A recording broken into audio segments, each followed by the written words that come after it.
Welcome back to the Foreclosure Escape Plan. I'm David Washington, and if you're still watching this series, I want you to know something. You showing up, doing this work, getting this information, that's not a small thing. Most people in your situation never gets this far. In the last video, we covered the 72-hour plan after you've received your notice of default.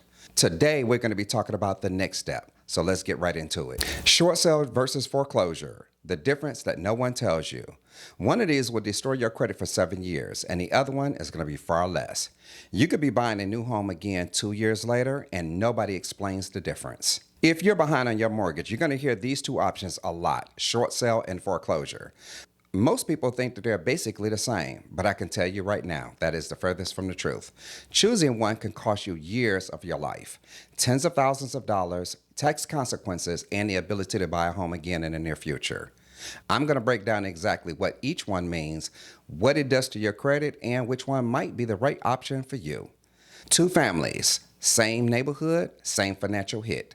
The Johnsons went through a foreclosure. The bank took their house, credit got destroyed.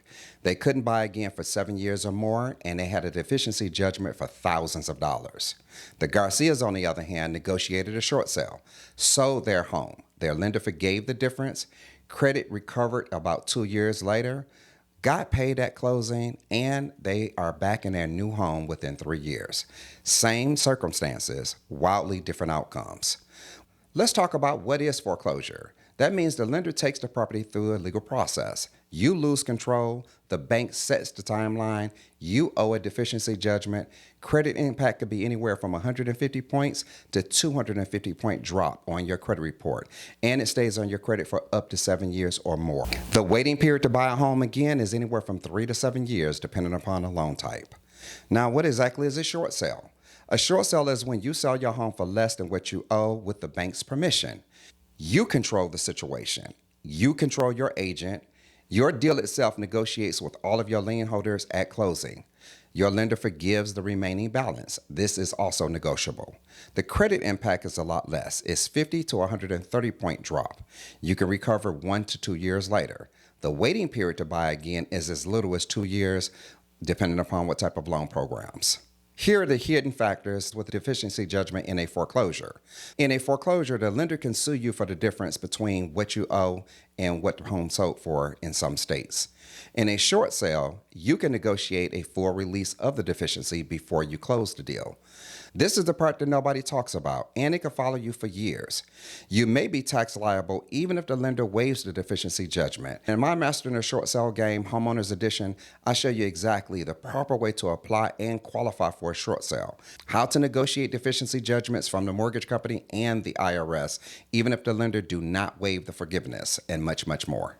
So when does a short sale actually make sense?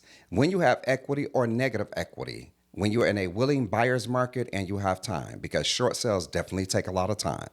You want to protect your credit and your future buying power. You want to walk away clean and potentially put cash in your pockets. When might a foreclosure be unfavorable? Well, it will be unfavorable if you've exhausted all of your options and the timeline has expired. Or you're in a state that has a fast, non-judicial foreclosure process. Did you know about deficiency judgments? Type yes or no in the comments.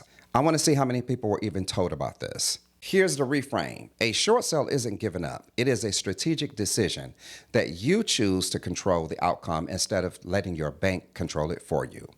And with the right help, it can be the smartest move that you've ever made if you've ever been in this crisis. Now, what if I told you that there's a way to get your foreclosure process stopped even after your auction has been scheduled? That's not a scam, not a gimmick, real strategies that actually works. That's what we're going to talk about in video 4, and this is the one that your lender doesn't want you to watch. I'll see you on the next video.